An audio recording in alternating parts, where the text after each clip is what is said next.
Eu tenho certeza que você vê o sol todo dia. Se não, pelo menos sua luz está sempre presente em seu cotidiano. Aquela imensa esfera luminosa no sol é conhecida por todos.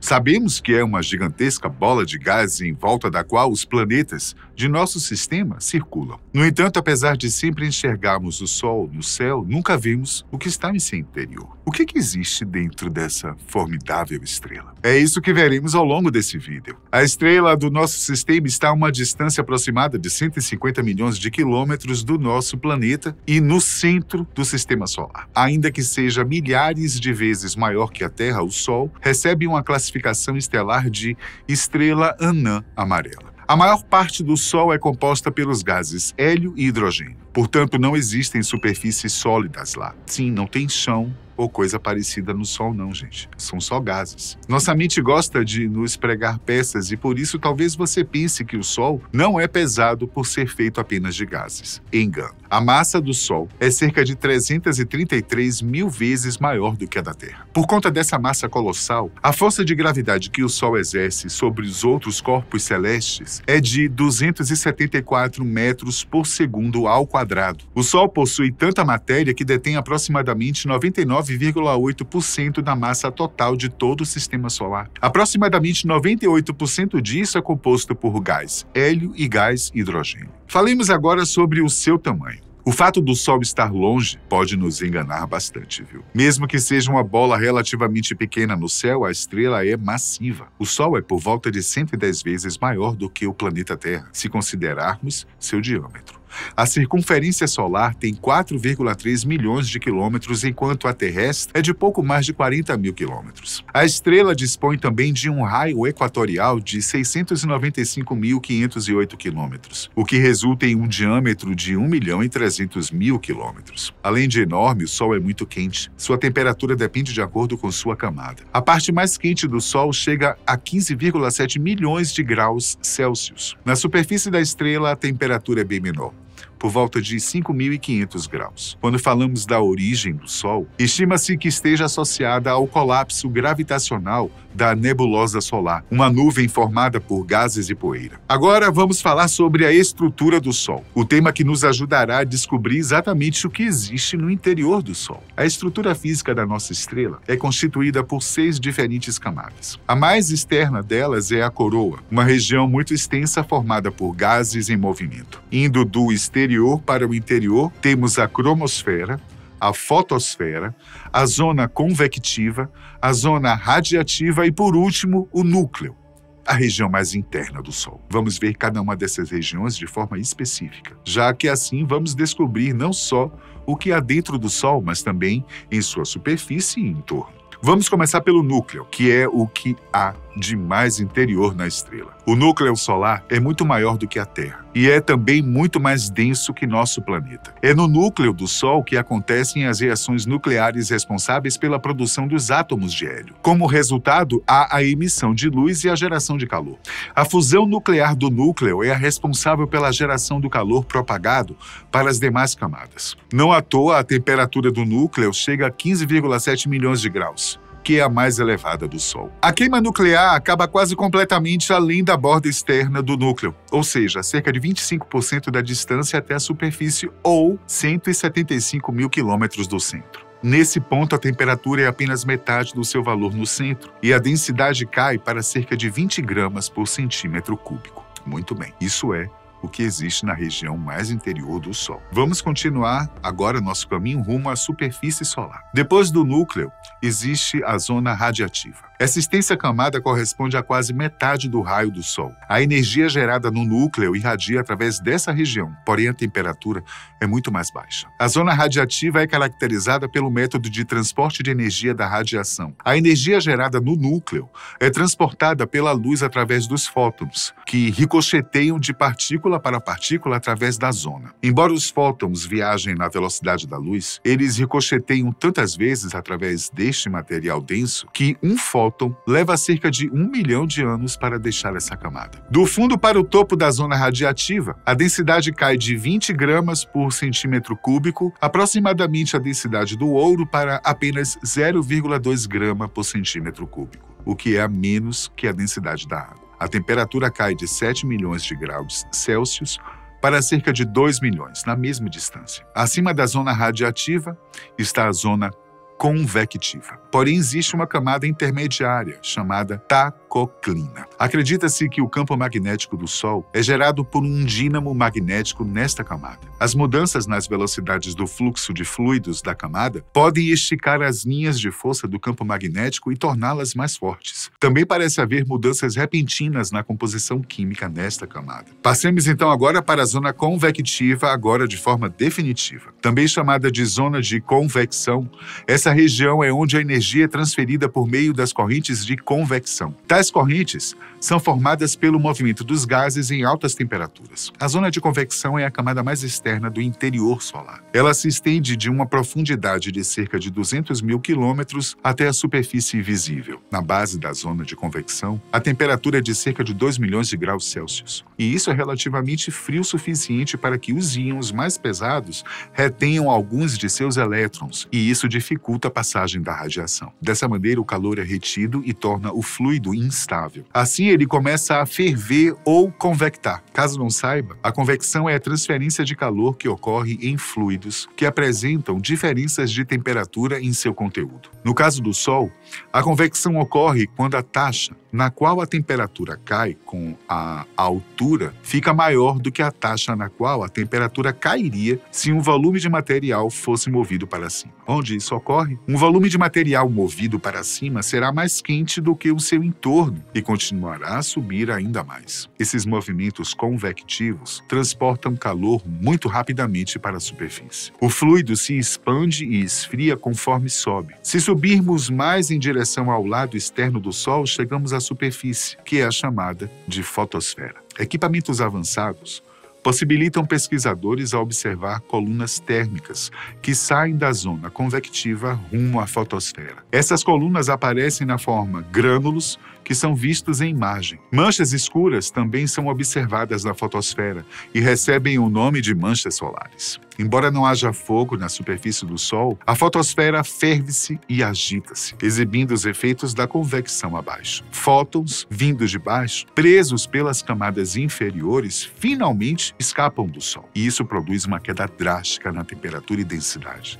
A temperatura na superfície visível é de cerca de 5.500 graus Celsius, mas cai para um mínimo de cerca de 4.000 a aproximadamente 500 quilômetros acima da fotosfera. A fotosfera é a porção do Sol vista na luz comum do nosso dia a dia. Sua imagem revela duas características dominantes: um escurecimento em direção às regiões mais externas, chamado escurecimento de limbo, e uma estrutura fina semelhante a um grão de arroz, chamada granulação. O escurecimento ocorre simplesmente porque a temperatura está caindo. Quando se olha para a borda do Sol, vê-se luz de camadas mais altas, mais frias e mais escuras. Os grânulos são células convectivas que trazem energia de baixo para cima. Cada célula mede cerca de 1.500 quilômetros de diâmetro. Os grânulos têm uma vida útil de cerca de 25 minutos, durante os quais o gás quente sobe dentro deles a velocidade de cerca de 300 metros por segundo e ocorre em todo o Sol. Acredita-se que o padrão de explosão molda os grânulos circundantes em um padrão chamado mesogranulação. Um padrão maior e indiscutível chamado supergranulação é uma rede de fluxos de velocidade para fora, cada um com cerca de 30.000 quilômetros de diâmetro. Saindo da superfície do Sol, chegamos à atmosfera solar. A primeira camada dessa atmosfera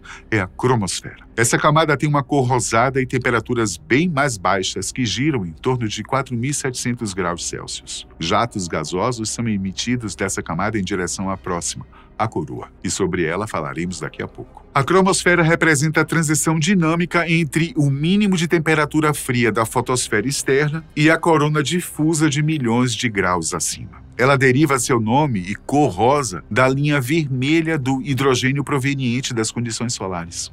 Como essa linha é tão forte, é o melhor meio para estudar a cromosfera. Como a densidade diminui com a altura mais rapidamente do que a força do campo magnético, o campo magnético domina a estrutura cromosférica, que reflete a extensão dos campos magnéticos fotosféricos. As regras para essa interação são simples. Cada ponto na cromosfera onde o campo magnético é forte e vertical é quente e, portanto, brilhante, e cada lugar onde é horizontal é escuro. As estruturas mais proeminentes na cromosfera são os aglomerados de fluxos de plasma chamados espículas. As espículas se estendem até 10 mil quilômetros acima da superfície do Sol. Medições de rádio, um meio particularmente preciso de medir a temperatura, mostram que ela é de apenas 7.700 graus Celsius, um pouco mais quente do que a fotosfera. Mapas de rádio detalhados mostram que regiões mais quentes coincidem com campos magnéticos mais fortes.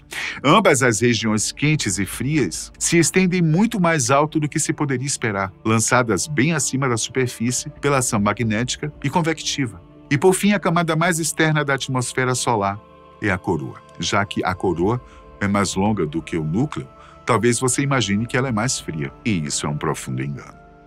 A coroa é muito mais quente que as camadas inferiores a ela. Sua temperatura pode chegar a 2 milhões de graus Celsius nas áreas mais distantes da superfície. A camada consiste em uma região extensa de milhões de quilômetros formada por gases em movimento. Sua velocidade muda bastante e pode chegar a incríveis 400 quilômetros por segundo. Os ventos solares surgem justamente na coroa. Embora a coroa seja 1 milhão de vezes mais tênue que a fotosfera na luz visível, a sua alta temperatura a torna uma fonte poderosa de emissão extrema de raios X e ultravioleta. Porém, existem regiões de pouca ou nenhuma coroa no Sol, chamadas buracos coronais. As regiões mais brilhantes são as regiões ativas ao redor das manchas solares. Aqui na Terra, estudamos os terremotos e a estrutura da Terra através de ondas sísmicas geradas natural ou artificialmente. Esse estudo chama sismologia e nos permite entender mais sobre o nosso planeta.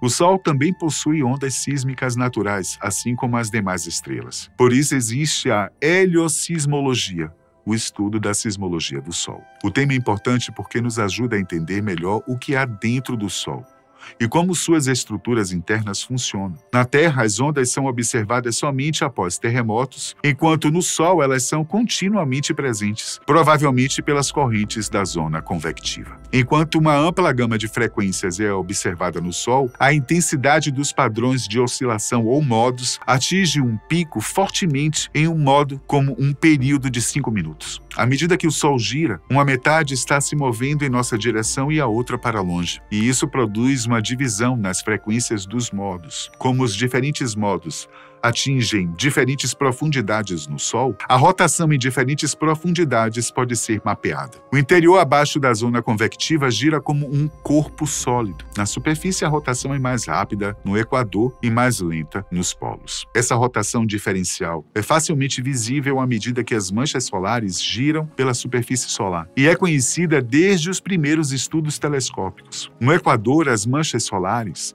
giram a uma taxa de 25 dias e em altas latitudes há uma taxa de 28 ou 29 dias. É importante também falarmos sobre a evolução do Sol e seu futuro fim. A estrela tem brilhado por 4,6 bilhões de anos. Cálculos apontam que o Sol se torna 10% mais brilhante a cada bilhão de anos. Assim, hoje em dia, ele é 40% mais brilhante do que quando a Terra foi formada. Isso deveria aumentar a temperatura do nosso planeta, mas não há evidências fósseis para isso. Talvez a Terra consiga equilibrar sua temperatura de alguma forma. Provavelmente o Sol jovem era maior e mais luminoso e perdeu sua massa por causa dos ventos solares. O aumento no brilho da estrela deve continuar à medida que o hidrogênio no núcleo se esgota e a região de queima nuclear se move para fora. No futuro, o Sol desacelerará a rotação da Terra até que em 4 bilhões de anos sua rotação coincida com a da Lua, girando uma vez a cada 30 dos nossos dias atuais. A evolução do Sol deve continuar no mesmo caminho que a maioria das estrelas. À medida que o hidrogênio do núcleo é usado, a queima nuclear ocorrerá em uma concha crescente ao redor do núcleo exausto.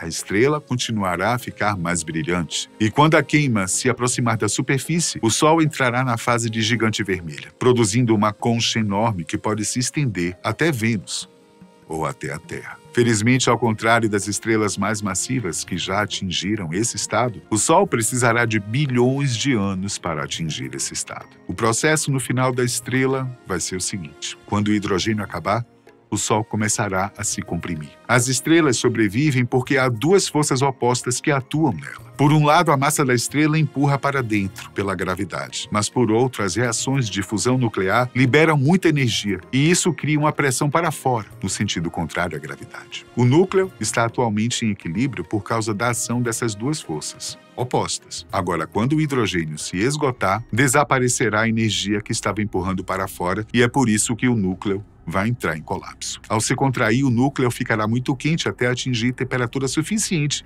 para começar a queimar hélio, um elemento que precisa de uma temperatura mais alta para se fundir, porque é um pouco mais pesado que o hidrogênio. Enquanto o núcleo do Sol se contrai para fundir hélio, as camadas ao redor do núcleo queimarão hidrogênio, que as aquecerá e as levará a se expandir enormemente. É por isso que essa fase é chamada de gigante vermelha. A cor vermelha aparece porque as camadas externas esfriarão à medida que se expandem. Não sabemos se essa expansão, que será brutal e fará o Sol atingir um tamanho entre 200 vezes maior do que tem agora, a gente não sabe se vai chegar a engolir a Terra. Sabemos que crescerá tanto que tragará Mercúrio e Vênus, mas quanto à Terra, ainda não está muito claro. De qualquer forma, mesmo que não nos engula, a temperatura será tão alta que a vida em nosso planeta se tornará impossível. Muitos milhões de anos antes. Nesse período, teremos o núcleo comprimindo-se muito e começando a queimar hélio e, ao mesmo tempo, as camadas externas crescendo. O núcleo queimará todo o hélio que tiver e voltará a se contrair e a se aquecer. O fim ocorrerá quando todas essas camadas externas forem ejetadas para o espaço. Assim surgirá o que é chamado de nebulosa planetária, que é um envoltório espetacular de gás e poeira em forma de anel, e no centro ficará uma bolinha muito densa, mais ou menos do tamanho da Terra. Essa bolinha é o núcleo da estrela e é chamada de anã branca. Depois de alguns milhares de anos, essa anã branca se apagará e esse será o fim do Sol. A boa notícia é que todos nós já teríamos partido há muito tempo quando isso acontecer. Agora que você sabe não só o que há dentro do Sol, mas também como ele funciona e o que há no seu exterior e como ele vai acabar. A astronomia. Fascinante, né?